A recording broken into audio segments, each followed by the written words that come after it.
2017 champions ট্রফির Cardiff ম্যাচটা বাংলাদেশ ভুলবে কি করে?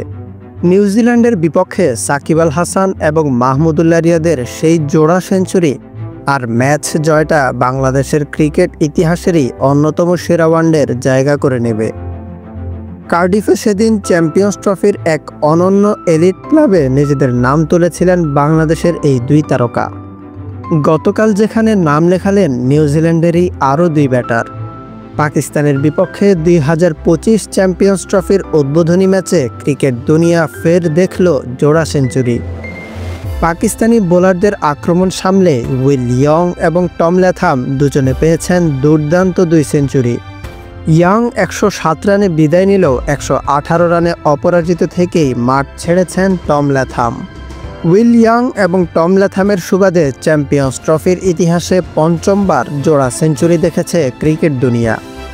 2002 সালের চ্যাম্পিয়ন্স ট্রফিতে প্রথমবারের মতো দেখা মিলেছিল ইনিংসে জোড়া সেঞ্চুরির। ইংল্যান্ডের বিপক্ষে সে সময় একই সাথে সেঞ্চুরি করেছিলেন ভারতের সাবেক দুই তারকা ব্যাটার বীরেন্দর সেহবাগ ও সৌরভ গাঙ্গুলি। ইংলিশদের দেওয়া 270 রানের লক্ষ্যে ব্যাট করতে নেমে সেদিন সেহবাগ খেলেছেন 126 রানের ইনিংস। অন্যদিকে প্রিন্স অব কলকাতা 117 রানে অপরাজিত থেকে দলকে জিতিয়ে মাঠ ছাড়েন। 2006 সালে সেই ইংল্যান্ডের বিপক্ষে একই ইনিংসে সেঞ্চুরি করেন ক্রিস গেইল ও ডোয়েন ব্রাভো। গেইলের 101 রানের পাশাপাশি সেদিন ব্রাভোর ব্যাট থেকে এসেছিল 112 রান। 2009 সালের আসরে এই ইংল্যান্ডের বিপক্ষে সেঞ্চুরি করেন দুই অস্ট্রেলিয়ান তারকা শেন ওয়াটসন ও রিকি পন্টিং।